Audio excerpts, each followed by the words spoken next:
Goalkeepers, never strikers, they'll deliver. Crowd roars erupted, you can feel the quake. 80,000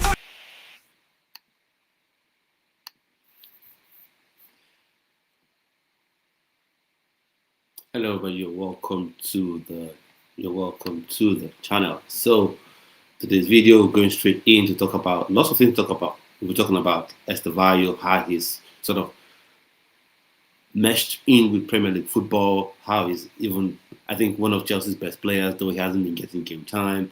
I want to know your opinions about it. If you're a Chelsea fan, let me know in the comment section. And as well, we'll also be talking about Nigerian football, talking about Victor James Osimhen. We've had several reports and rumors as to where he'll be playing in football. We've heard people talk about probably Victor Osimhen could be heading to PSG. That talks about Chelsea scouting him. Why he's scouting him, I don't know. Manchester United as well having an interest in him, and several other clubs as well. And for me, it's just madness, due respect to Galatasaray, due respect to them. They did the business when everyone else was a bit skeptical to sign Victor Osimhen for whatever reason, but he shouldn't be there. He should be in the Bundesliga, maybe Bayern Munich, Dortmund. He should be at Chelsea. He should be at Manchester United. He should be, Liverpool. But for whatever reason, they chose not to sign him, and people are shocked. What is crazy is that people are actually shocked that he's doing well at Galatasaray. And then, of course, you have the people who, always want to criticize things. Like they say, oh, the goals he's scoring at Galatasaray isn't that, it's because the league isn't that great. But he's been scoring goals. Mbappe, where did Mbappe make his name? The French league. Victor Osimhen played in the French league, scored tons of goals. But for some reason, people want to sweep that under the carpet. Right? Victor Osimhen went over to the Italian Serie A, scored lots of goals for Napoli, and people were trying to make it seem like it's nothing. Right? He was at Belgium to start his career, scored tons of goals there for them as well. So it's no shock. It's no surprise that he's doing well at Galatasaray. It's just madness. Sometimes European clubs, the top European clubs, they embrace the narrative that is set so much that they refuse to see what's in front of them. People going on to say, oh, £100 million is too much for Victor Osimhen. When you went on to sign, when you've had clubs signing the likes of Jack Grealish several years prior for £100 million, and ask yourself, what does Jack Grealish do? Is he really that such a phenomenal player, or more of a system player? But he was bought for £100 million. Now, I'm not saying he shouldn't have been signed for that amount of money. Fair play. But to act like that £100 million that was on Victor Osimhen's head was such crazy amount that no one has ever seen before is just absolute madness to me, in my own opinion. And then, of course, even when the price was slashed almost in half, about 70 million euros, thereabouts, people still found excuses. You had people who were saying, how would it come to Chelsea and earn more than Cole Palmer? Such stupid take, in my opinion now. But he's a phenomenal striker. Anyone that gets him, you're getting a top performer. And it's not just his ability to score goals, which is the most important thing for a striker, but what he brings in terms of his energy, his pressing, his desire to win. So, we're heading to PSG. Would he go there this January? Are they going to risk it? But I wouldn't want Victor Osimhen to go to PSG because right now, the way they play, I don't think it serves a striker.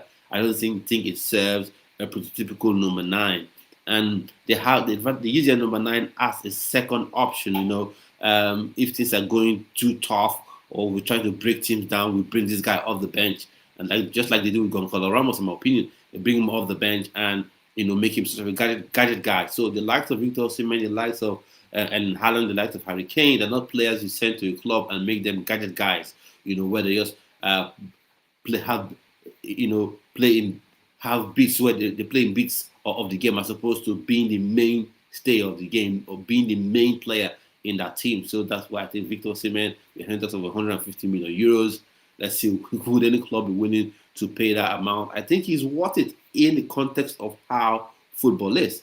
I'm not saying, any player is worth 100 million pounds. I'm not saying any player is worth 130 million pounds.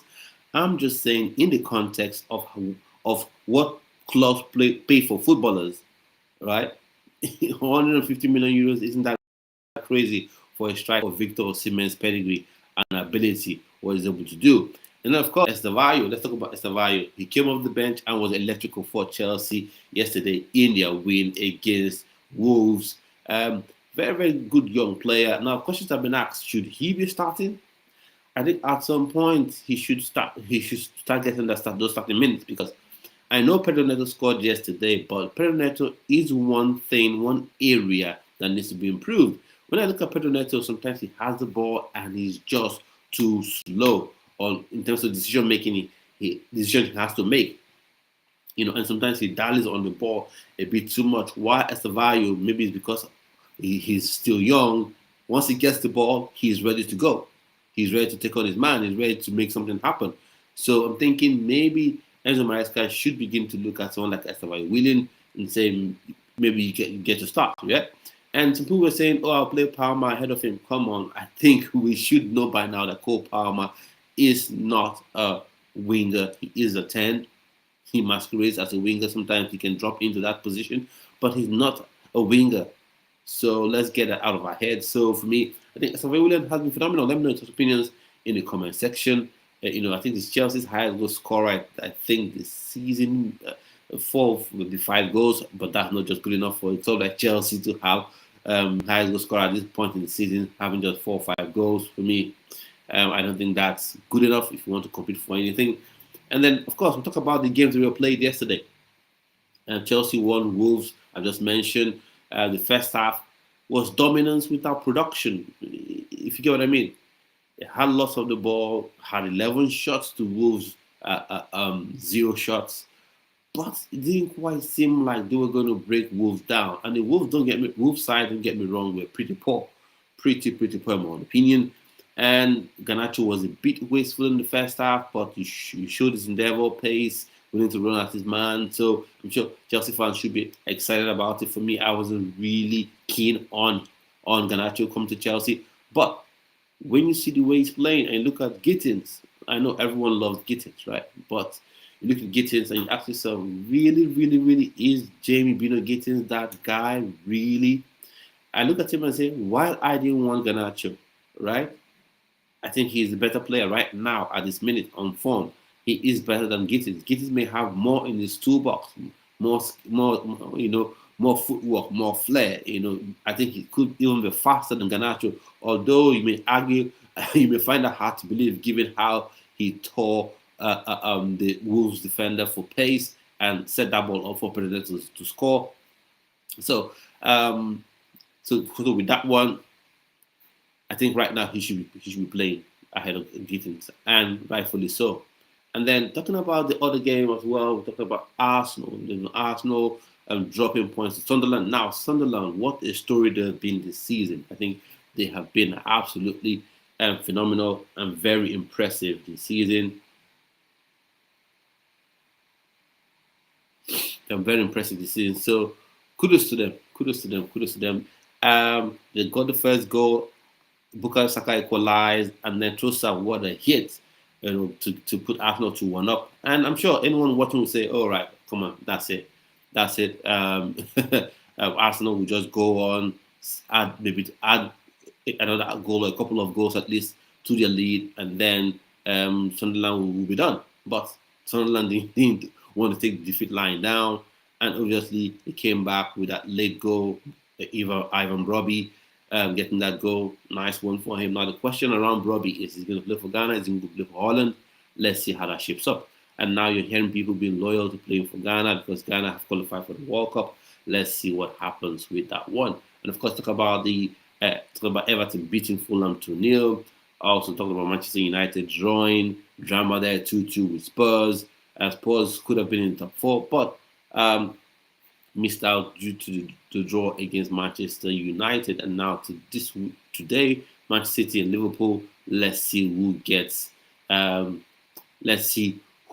gets the best or the better of each other in that game. And I'm sure Arsenal will be happy because anyhow, no matter how it shakes down, Arsenal will still finish this weekend top of the league.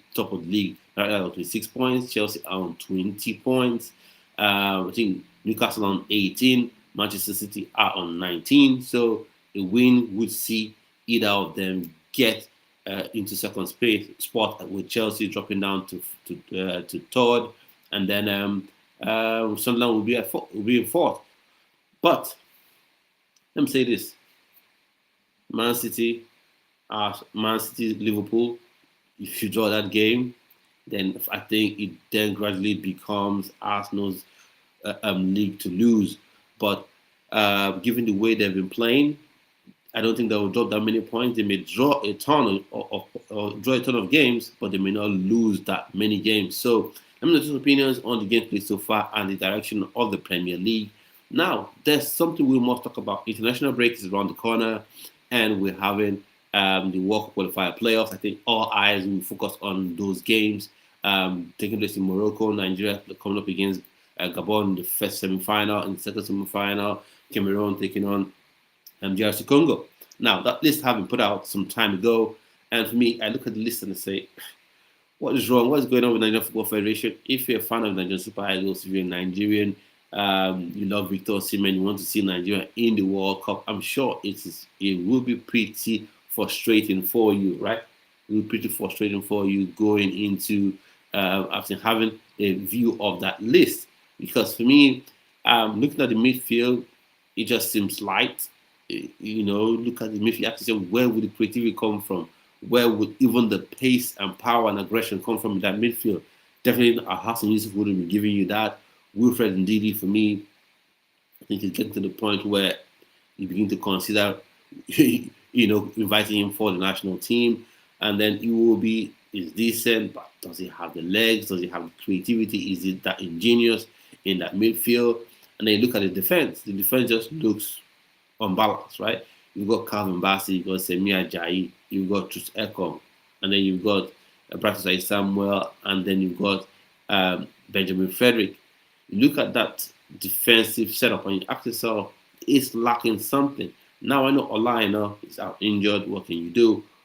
But it just feels to me like the Super Eagles handlers, the selectors, they have an issue selecting players, scouting players. The other day, Michael Kayode, there was talk of him playing for Italy, but he hasn't been invited, hasn't been called up to play for the Italian national team. Now, that's just an example. Now, I'm sure there should be other players, because you have people who keep on saying, oh, we don't want to be second option. Of course, no one wants to be second option, right? But what is the NFF doing? And that's why I say, when you talk about problems with Nigerian football, right, you blame the players for whatever you want to blame them for. You blame the coach for getting tactical things wrong, right? And then you also should be able to blame the Nigerian Football Federation, hold them accountable for the way they set up the team, for football development, from their scouting network, right? Because I look at that list, and for me, not really excited about it. And then you look at the attack as well, it looks unbalanced, because you should be having two players for each position. So every chill has, whether he's following on this style or that's what he's chosen to go with, which is this 4-2-2 system, more or less a 4-4-2, very attack-minded 4-4-2. You'll play with two strikers. So you should have two strikers on the bench that can replace the two strikers you have starting the game. But now when you see you've got Victor Osimhen, you've got Tolu Arokodare, and I think that's about it. Is there any other number 9 in that team? Because Terry Murphy isn't there. You've got Chidera Ejuke, who's coming after a while out of the national team, pace, skill, can dribble. But you have that problem with the strikers. You have that issue with the strikers. So it looks very, very unbalanced to me. And what makes it doubly frustrating is that you have this striker who is getting goals, scoring goals. Paulo Onuachu has been scoring goals for his Turkish side, Trabzonspor. I'm not saying he comes in and becomes number 1. He comes in and becomes a player that can come off the bench and contribute something. So why wasn't he there? Rafi Dorishimi, a younger player still, but that's just to say you have options. So why are we running away from the options we have? Something is wrong with the NFF. Something is wrong with the NFF, right? Something is wrong. Philippe Otele, why wasn't he invited? And then you look at this team again, Ademola Lookman, yes. Simon Moses, yes. Chukwu is a yes. Chidera Ejuke, good to have him in there. But the issue is, right, why don't you give yourself all the tools you need? Now, in the midfield, I've been screaming for Ebenezer Kinsimira. I thought this was going to be his time. Certain reports not confirmed saying he's out injured. And let's see what happens. He had his shoulder injury in Pisa's last game, and they said he'll be examined. Um, but nothing has been. We've not got any result from it, and that goes back to the NFF again, which is if there's anything wrong with a player, right? That's why you put out the list on time. Your 35-man list, and then you have the opportunity for your medical staff to look at the players you really want to be part of the team. Going into any competition in playoff game like this one that we're having to play. I think it's on the 13th, just a few days away. A few days away. Yeah. So, but for some reason, they scoop at that. So let's look at the list from top to bottom. Goalkeeper, you've got Maduka Okoye, you've got Amasa Basoge, and you've got Stanley Wabale. Stanley Wabale, for me, fair play. He's Nigeria's number one until some other goalkeeper comes in and proves to be better. Then you can have him dropped off. And then, of course, you talk about the left back situation. Bruno Yemachi is there, and of course you've got Zaidu Sanusi. Felix Agus out injured, so I'll go for Bruno Yemachi to start. But whichever way Chelsea chooses to go, let's see what happens to that one. But the central defense issues or the right back issues floating into causing issues in the centre back, because Calvin Bassey and Benjamin Frederick, for me, are Nigeria's best, right? The Nigeria's best centre back pairing so far for me right now, because they have the athletic ability to play that high line, and they're very robust in defense. But now, since whatever reason the NFF isn't going out there to get a right back, then what are we doing? What are we doing if you're not going out there to get a right back? Even if, for whatever reason is you don't like the Michael Coyote, where are the other options? Where are the other options? Other options. So we'll be talking more about Nigerian football, talking more about the Nigerian football, talking about the playoffs, talking about the possibility of qualifying for the World Cup. But let's talk about Estevao Willian. Estevao Willian, what have you made of his time at Chelsea so far? Do you rate him? Do you think he's performed very well? Or you think it's all hype? For me, one thing I'll say about Estevao is this. One, all these Neymar comparisons for me are just too early, right?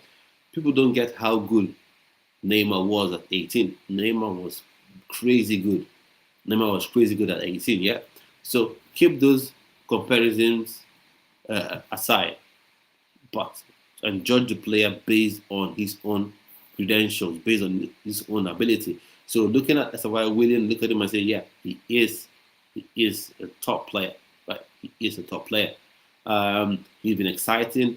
I think he looks the better profile of player in that right wing spot. I know he says he likes to, at least the reports that have come out of Brazil say he prefers to play in that 10 role, but I think he's more suited to playing in that right wing role, and it shows that he can absolutely combine perfectly with the 10, combine with fullbacks, and that is why I feel Maresca is I wouldn't say fumble. I would say, what's the word now I'm searching for? What I would say is holding him back a bit with the way he uses his fullbacks. I know Gusto scored yesterday, and a lot of people will say, oh, Malo Gusto scored yesterday. That's the reason he plays his fullback in midfield. Right? Ask yourself, can't a midfielder also do that thing that Malo Gusto has done? But I don't think you have many midfielders that can overlap like a fullback can. So I think Estevao Willian, that's something that is holding him back. Once Enzo Maresca begins to give him more game time and allows the fullbacks to actually overlap, then I'll say then and only then would we begin to see all the tools in Estevao Willian's toolbox. So phenomenal talent, amazing to see what he's doing so far, but I think he can do even more. And why he's not even shining as much as he can shine is because of how Enzo Maresca sets up his team. And a lot of people will say, "Oh, you want don't criticize." I'm not criticizing him. I'm just pointing out that certain aspects of how Enzo Maresca sets up his team that affects negatively how wingers play. It's a should about the matter. It's a time-old tradition. Having your fullbacks overlapping, it allows the fullback, the winger rather, to go on the inside, to take shots, in crosses, and then you can even have the fullback, switch the other way, go into the box, and then the winger goes out there to pull crosses into the box. So that's why William. That's my take on him. Let me know what you think. So back to talking about Nigerian Super Eagles, talking about the playoff. This is a game that Nigeria must win. There's no doubt about that. There's no doubt about it. This is a game Nigerian Super Eagles must win. This is a game that you can not afford to fail because there's no second option. And the way the team is being put together, I just feel like the NFL don't really care that much. You know, definitely there are some players in this squad where you look at and you're happy with it because you feel like, okay, yeah, this player can contribute. But there are certain parts of the team where you look at it and you're scratching your head. What is going on, right? What is actually going on? In the attack, yeah, Victor Osimhen, of course, Akko Adams, of course, Tudaro Kodaro, of course. But he's missing one thing, one more striker for me, at least to have four strikers. And then you look at the sort of wing or 10 options, Chidera Ejuke, Ademola Lookman, Samuel Chukwueze, Simon Moses. I know some people say it doesn't matter the players you put out there, you should be able to beat Gabon. Of course, you should be able to beat Gabon no matter the players that you have. But let's also face facts. Gabon they're not an amateur side. They're a team who have players playing in clubs all over Europe. And for instance, they've got Lamina. Lamina, he plays in Galatasaray with Victor Osimhen and will be playing for Gabon as well. Aubameyang plays for Marseille, obviously, scores tons of goals for them. So they've got attacking threats as well. They've got attacking threats. So you can't just say, you know what we're going to do? What we're going to do? What we're going to do is we're going to treat this team like we can just walk over them. No, no. That's not the way it happens. That's not the way you go about it. Football has changed. It's not the era where you just get up and 1 second, please.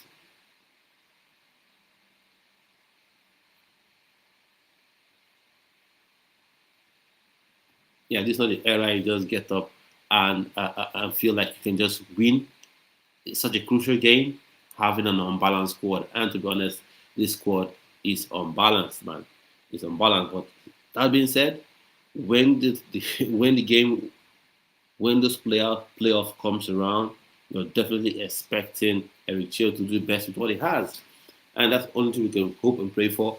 And then maybe after the playoff, we get to see like Philippe Botele.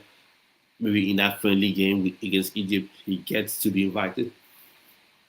And also maybe you see likes of Ariel Parabo in those friendly games with Egypt, at least getting those people in line or at least having them be part of the setup overall in Nigerian football. Let's see how that all shapes up. So let me discuss opinions on this game, on the playoff, on and the games played yesterday in the Premier League. Also, what you take on the games that are coming on as well. And I want to use the opportunity to talk about something on this channel, right? Because I talk about Nigerian football on here, and I'm sure lots of you love Nigerian football, love the games, love the content as the subscriber count continues to grow. But as well, I've been talking about Premier League football on here as well, Champions League football on here as well. I want to ask you guys, do you see, does it come up on your For You feed? Does it come up on your homepage? You go in there and you search and you see it. Because that's some content I want to be doing as well, because I feel like, we've got Nigerian players playing in the Premier League. We've got Nigerian players involved in Champions League football. We have to be talking about those players as well. So let me see opinions on that. I'll be back shortly. I'll just take a quick break and I'll be back to continue on with the video. So don't go anywhere.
My people where they listen to me, my whole life family make una yeah.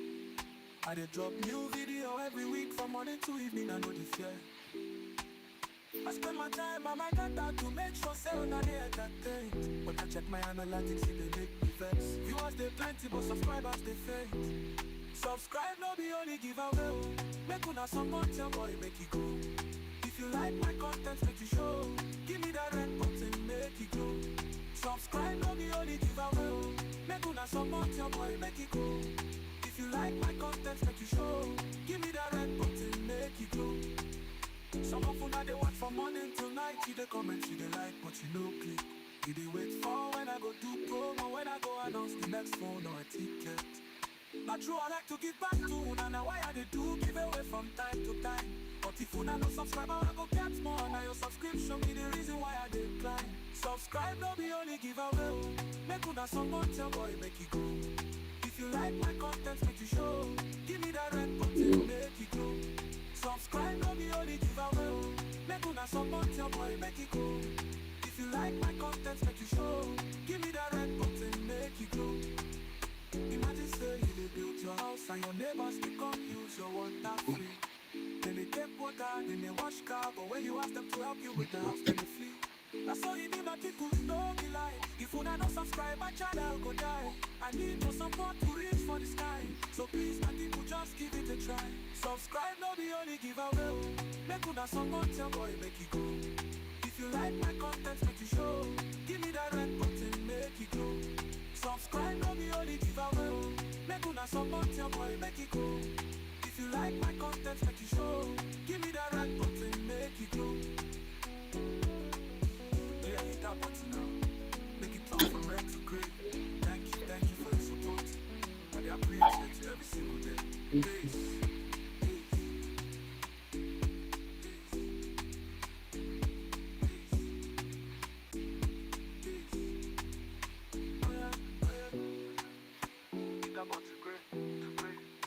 Thank you for your support. I appreciate you every single day.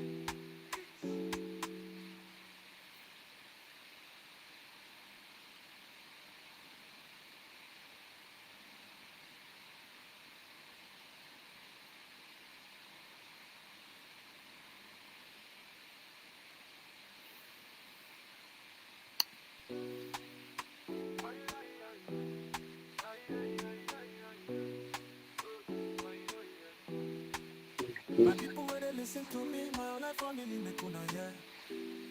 I dey drop new video every week from morning to evening, I know the fear.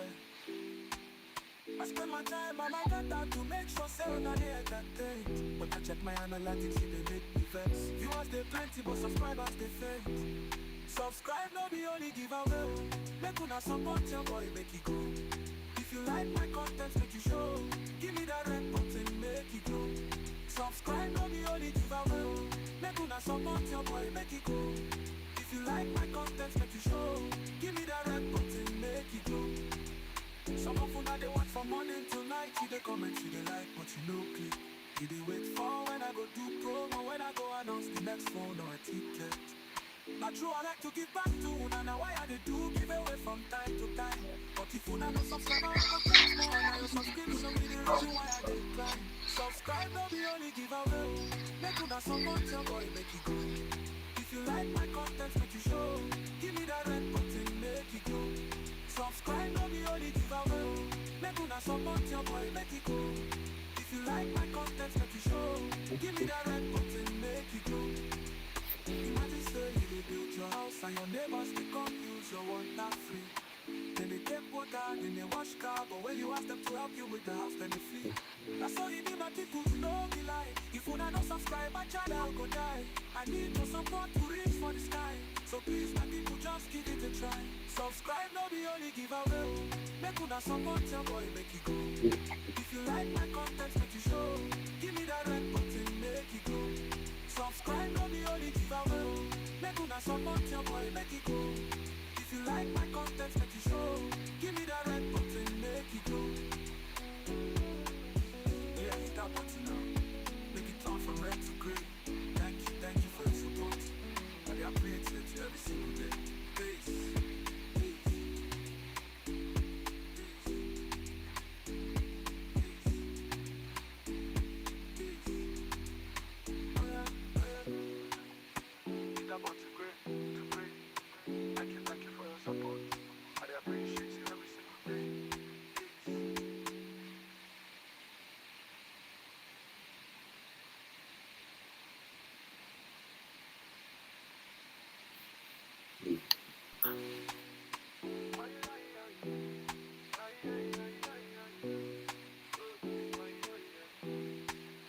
My people where they listen to me, my life only make una yeah. Yes. I dey drop new video every week from morning to evening, I know this year. I spend my time on my data to make sure say una dey entertained. But I check my analytics, it dey make me vex.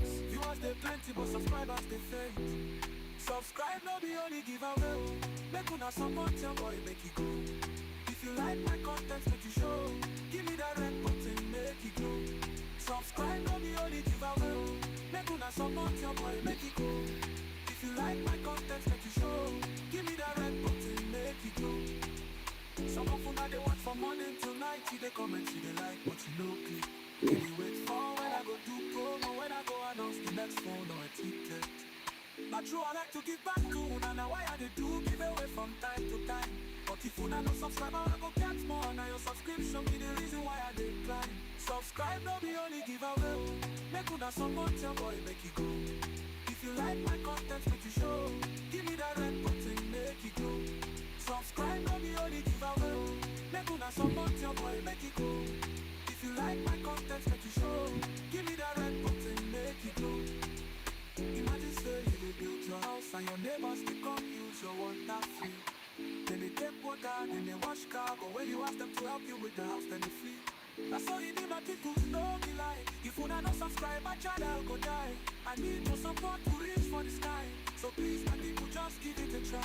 Subscribe, no be only giveaway. Make una support your boy, make it go.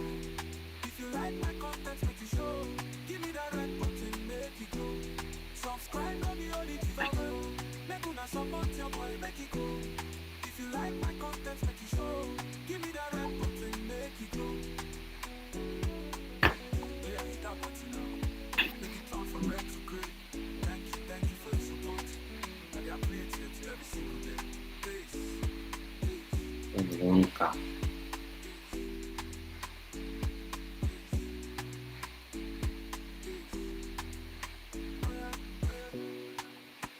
Gabon to great.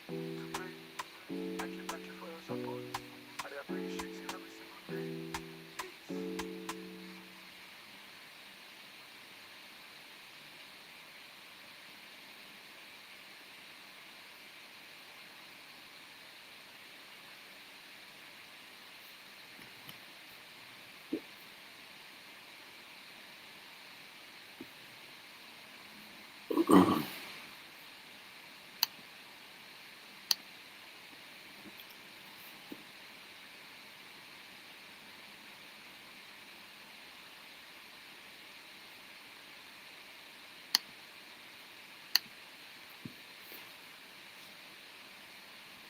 Yeah, so we're back. So let's go on and talk about um let's talk some more football. Let's talk some more football. We'll get back talking about Nigerian Super Eagles and how they get themselves prepared for the playoffs. Talking about Estevao Willian, just opinions on the player. He's been fantastic for me, I think. But I still think there's more to come, and especially if Enzo Maresca uses him the right way, in my opinion, I think it will come good. But let's just go through the games that have been played so far. That were played yesterday in the Premier League, and I'll talk about the games that are upcoming as well later on today. So, um, West Ham beat Burnley, so I think Burnley everyone kind of feels like they are relegation fodder at this point. I think Burnley alongside Wolves, I think those two teams more or less get relegated this season because I don't see how Wolves survive this. I know you say that with 8 games left to go, but I just feel like Wolves are done for. The transfer business was poor. The coaching has been poor. Is Victor Pereira has been sacked. Still, they don't have a replacement for him. Let's say all ships up, but I just feel like they are relegation candidates. So, Nuno Espirito Santo is obviously now the coach of West Ham, and I think he would see them to safety. They will be comfortable going into next season. It just depends the transfer business that will be done, you know, by the ownership group at Western. So they won 3-2 against Burnley. Goes for Wilson, Suchek, and Walker Peters. So but they conceded 2 goals. So defensively, they're still a bit poor, a lot to be desired. But I think under Nuno, they're going to be a far better side than they were under Potter, who incidentally got that gig to manage the Swedish side. So, but overall, I think Nuno will do a good job there, a fairly decent job. And then, of course, just spoken about Everton beating Fulham 2-0. No joy for the Nigerian boys at Fulham. Calvin Bassey, Samuel Chukwueze, Alex Iwobi. Everton win that, but they still remain just the 11th or thereabout on the table. And so, yeah, at the top of the second half of the table, the bottom half of the table, on the 15th, 11th rather. And then Arsenal, Sunderland, spoke about it a bit yesterday, spoke about it earlier in the show as well. Sunderland, Arsenal, 2-2. Still is Arsenal 6 points ahead of second place Chelsea. So if they had won that, they probably would have been on 29 points, 28 points. I know I love that, but right now it doesn't feel like they're going away with it, but it's still within their grasp. That is the Premier League title. So for Arsenal fans, let's say you have a very, very good run, but you don't end up winning the Premier League. What would be your take on Arteta? Would you still feel like, okay, yes, he got us close this time around, so maybe he stays in the job into next season? Or you have the mindset that, he just has to win, And then thinking of Sunderland, wow, what do you make of the performance? For me, Sunderland, I felt like they were going to be, I've forgotten the team that came out of the Premier League, but bought lots of players, invested in the team heavily, and ended up getting relegated. I had that feeling about Sunderland. I feel like, you're signing all these, I wouldn't say world-class players, but very, very decent players that also will be on very, very decent wages. So you wonder, are you sure they can come good? But they have been fairly decent. They sit in top 4, top 5 at this minute, and they held their own against Arsenal.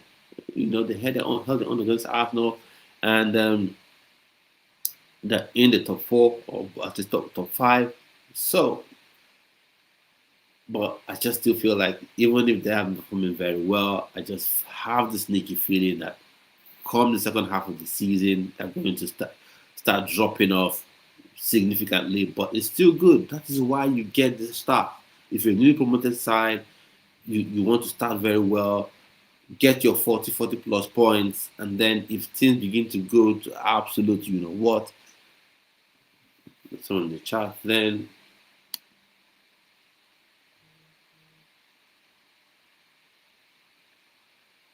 best viewers, streambo.org, remove the space. Okay, parliamentary, okay.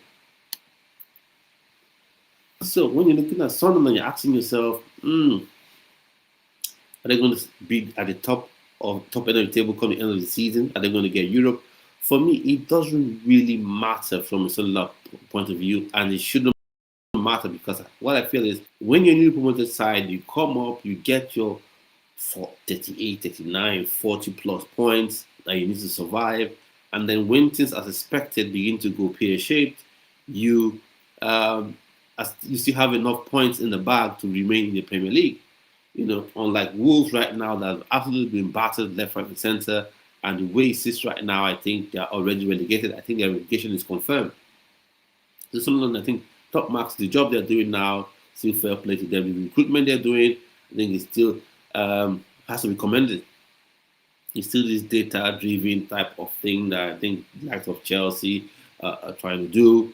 But I think that data style of recruitment, it works when you want to be a sustainable club, right? You want to be a club that is a sustainable Premier League club, an established Premier League club. But the question is, does it really work when you want to be that club pushing the envelope, battling for Premier League titles, battling for Champions League trophies, battling for the FA Cup? I don't think it really works in that regard. I think it can help you be a good team, be a solid team in the Premier League, like Brighton. Brighton brought the data-driven model, and they're a solid team in the Premier League, and I think they're going to be in the Premier League for the next 5 to 10 years still, right? With the model that they run, they sign players from obscure places that no one knows about, and they give them Premier League berths. After loaning them out themselves to other leagues, they bring them in and use them a fair bit, and then sell them off. Now that's a good model. They're a sustainable Premier League club. They'll never go bust. But the issue is, can they actually compete for things? The same thing with Sunderland. Now, I think it's too early to begin to talk about competing for anything about with Sunderland. I think this model suits them right now because it sees them playing good football, and it also sees them not under any threat. I know it's too early, not under any threat of relegation. So fair play to them in that regard. And then we go on to talk about Arsenal. Now, everyone would have been saying, why did Arsenal drop points to Sunderland? Of course, you should be winning those games. And I really expected Arsenal to win that game for Sunderland, because when you look at the game, you feel like, okay, Arsenal, Sunderland, you win that game, you strengthen your hold on top spot, and then you can really, really push on. But then again, you struggle against the Sunderland side.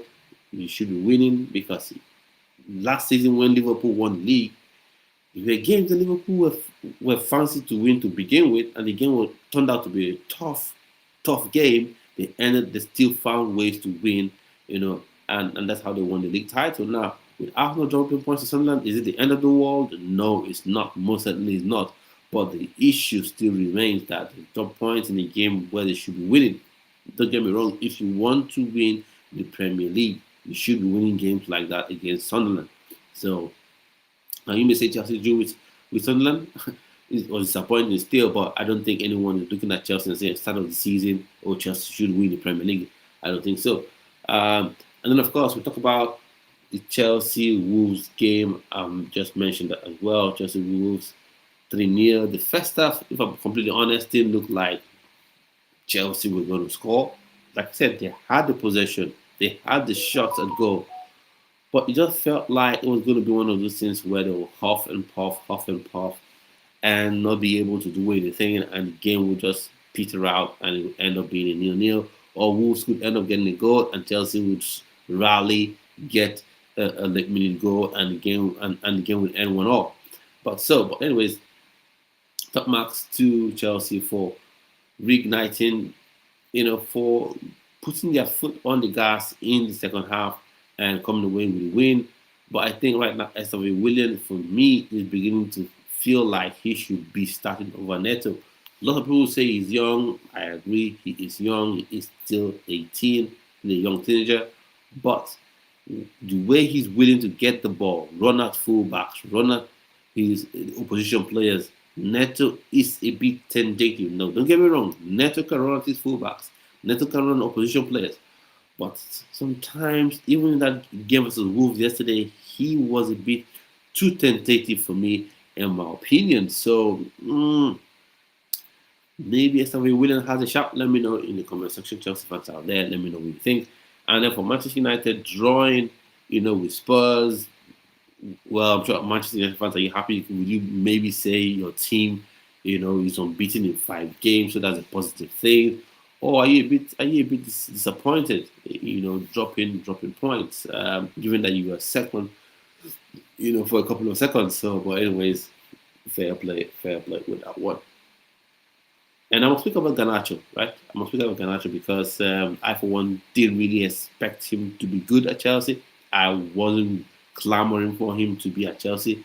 But in the few games I've seen him play, comparing him with Gittins, I think he is a better option at that left wing berth, because he's got the pace like Gittins. He's got the skill like Gittins. But unlike Gittins, he is more willing. He is eager to get that ball, run at his man. Gittins is a bit more too tentative. And in football, if you're coming up against a fullback 1v1 and you always look like you're second guessing yourself, then you become dinner for that defender. The football, the skill is there, the physical attributes there, but that mental aspect, I think, is even way more important. Like, when you show yourself weak, should I go? Should I run? Then the fullback knows, yeah, I've got this guy where I want him to be. And Gittins needs to shape up in that regard. Now, there are a couple of games, like the Wolves game, he showed some brilliance in the League Cup game. He showed some brilliance, scored a good goal. Gittins, you doubted him. No, he had a good game, but even in that game, you could see aspects of that, tepidness, of that looking a bit too scared for me. No, Gittins, you are Gittins, not kittens. So get on it. Chase your fullback, and even when you have people doubling up on you, be brave. And that's why I think maybe Garnacho may just take that spot from him, because Garnacho has shown that he can be braver on the ball. And then the game coming up today, Liverpool, Manchester City, who are you going for? From a Chelsea fans perspective, I definitely want them to draw. I'll be going for a draw. But seeing that Man City at home and Liverpool, they're not really at their ultimate best at this point in time. I just feel like maybe Man City would get the win over them. Ryan Sheikh, I think, is beginning to come good. Phil Foden as well, and Haaland, who always in his sleep give you a brace again. So and that's why I feel like Pep Guardiola has conned us. Yeah, he's conned us, especially those his disciples, your Marescas, your Artetas, all those people who come off his sort of coaching school or his mentorship, right? Everyone wants to play tiki taka, and although Arteta has sort of began to create his own module with more reliance on set pieces, corner kicks, integrating that into his game, into the game of Arsenal. So I think that's something different from his perspective. But for the most part, most players or most coaches who were under the tutelage of Pep Guardiola, I think they have been conned, because they're all going with tippy tappy, football. But you're having this thing where he has, and in Haaland, that you can just hoof the ball to play long ball to whip crossing to the box, and Haaland will score a goal that you wouldn't really term a Pep Guardiola sort of a goal, but he takes it. He takes it. And I'm hoping Enzo Maresca begins to see that and finds ways to integrate that. Of course, I think he started with the likes of Liam Delap. But the thing is that Delap is still young, and I don't think he's yet embraced that role properly. Now, he's given the endeavor, he's putting himself about, but I don't think he's really embraced that endeavor. So, but talking about Man City, Liverpool, I just think Man City would edge this one. Liverpool, they won against Real Madrid in the Champions League, but you look at them, they don't look their absolute best. And Real Madrid had opportunities in that game as well to not only draw but also win that game. So I just give the edge to Man City on this one. Now let's look at the games that are meant to be played today, and let's see what your personal opinions are. So for today, game week 11, Aston Villa Bournemouth. That's an interesting one. Difficult to call. Croppy, the French, Cameroonian, French, so live for France and for Cameroon.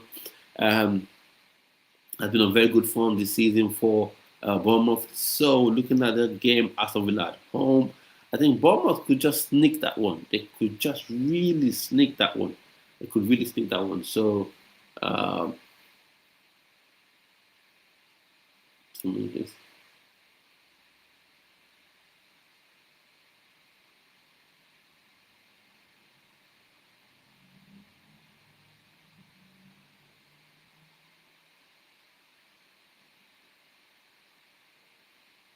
yeah, they could really sneak that one. So let's see how that shapes up. And then talk about Brentford, Fulham. No.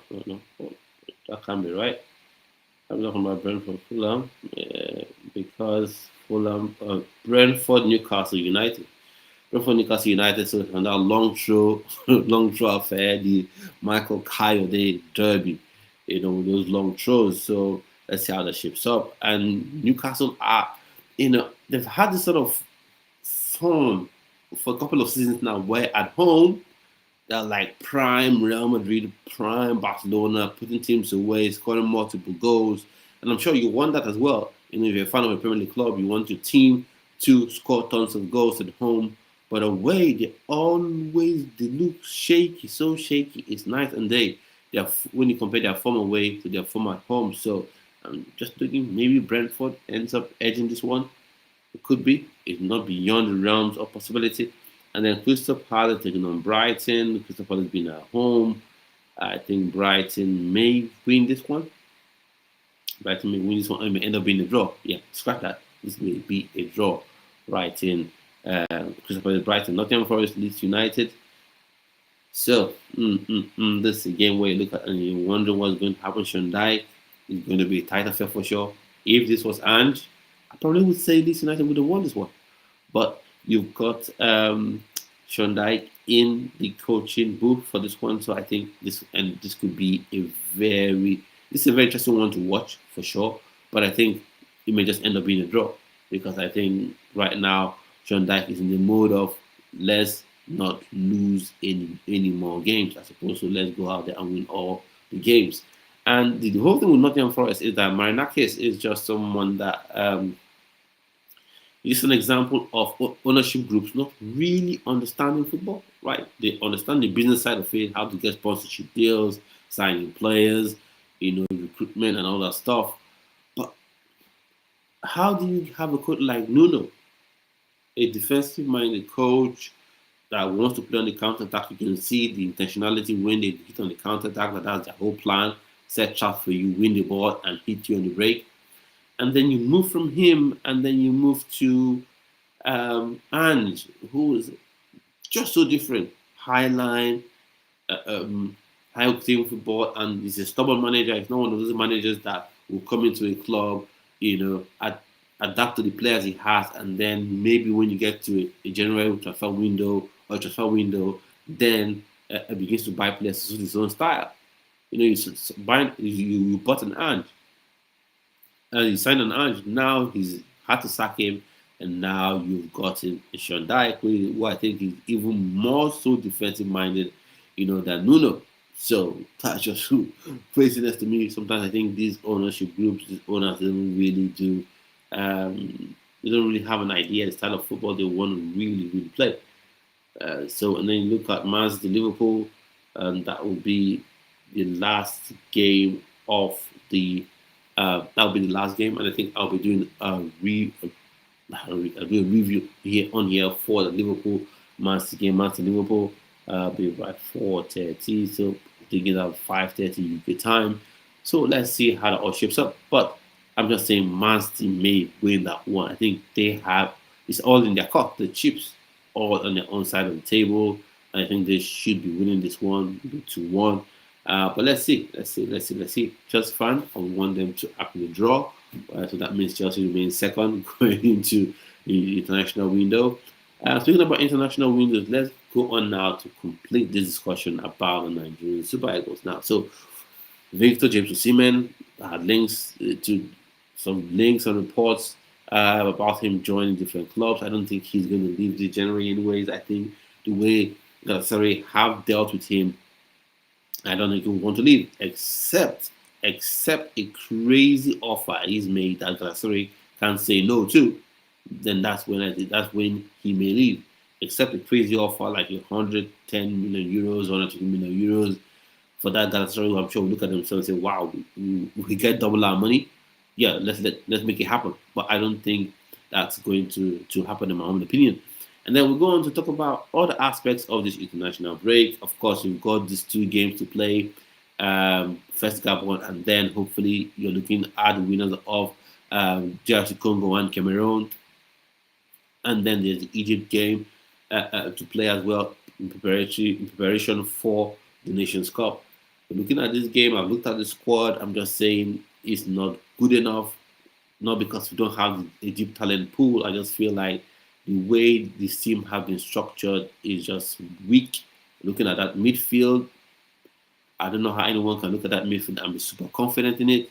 I know we still have this feeling, when I'm still I mean like Nigerian football fans, still have this feeling like you're such a better team than every other team that you can put out whatever players you like to put out. You can invite whoever you want to invite, and they will be good enough to win against teams. But you have to understand, just like with the Premier League, La Liga, Bundesliga, it's not all about the team who is the favorite. It's not all about the Chelsea or Manchester United. International football is not all about Brazil or England or Argentina or Nigeria in this case. It's also about the opposition you're going to play. They also have ambitions, right? They also have their own ambition of, we want to win this playoff, we want to qualify for the World Cup. So going out there and having this team the way you put it is just not good enough, in my opinion. Of course, I'm rooting for the team to win against, Gabon, and Ejuke can find a way because Victor Osimhen. Once you have Victor Osimhen, there's always a chance, right? So Victor Osimhen and Vito Larokodare will go on to start as the two strikers. And speaking about strikers, you know, there's an interview by Victor Boniface talking about um, his time as Nigerian Super Eagles player and all that stuff. And for me, I've been saying this.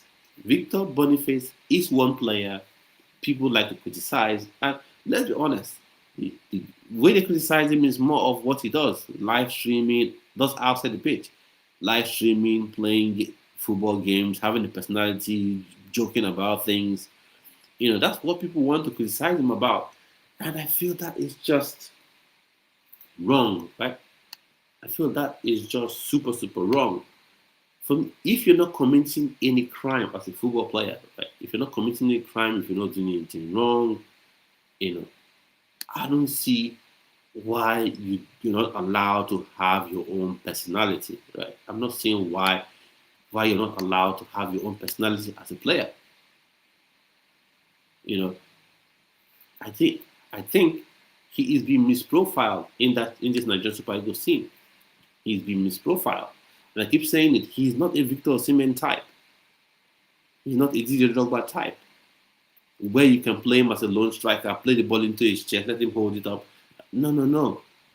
He's not the guy to run in behind at pace. He is more of that guy that holds the ball and supports another striker, connects with a 10, with wingers coming close to him. And when I saw Eric Chill deciding to go with this 4-2-2 formation, I said, come on, this suits him to a T. It suits him to a T. You bring him and pair him alongside Victor Osimhen, that would be absolute joy for Nigeria. Believe me when I say this, that would be absolute joy for Nigeria. So I'm hoping it's not done because it's too young, far too young, 24 years to be done with the national football. And the Nigerians don't be all too harsh on him.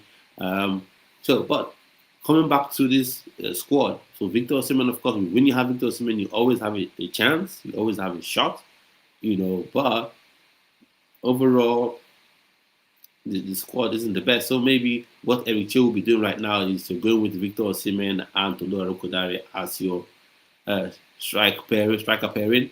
And then, of course, Chukwueze maybe on one side, or from what we've seen so far, maybe Simon Moses on one side, Demon Lukman on the other to start with, and then Chukwueze comes up from the bench.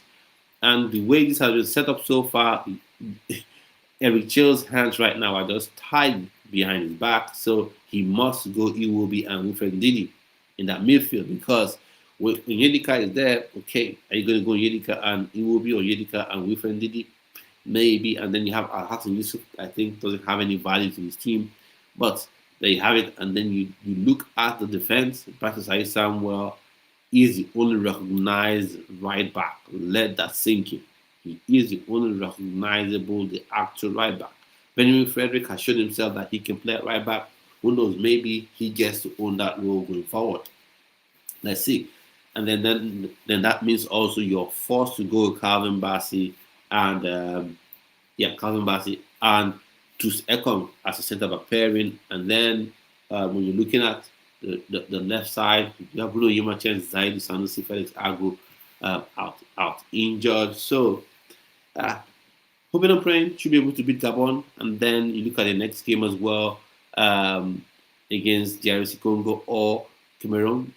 On paper, should be able to beat those teams, but we know football isn't played on paper, and then you get to prepare yourself for the AFCON and then think about the playoff. That will be next year, I think, if I'm not mistaken, the Intercontinental Playoff where you're playing against teams from CONCACAF, you're playing against teams from, I think, the CONMEBOL as well. The likes of Bolivia. I think Bolivia has a team, and you should be able to beat Bolivia, and you should be able to beat anything from CONCACAF. But before you get there, you have to deal with this, and you have to replenish the squad.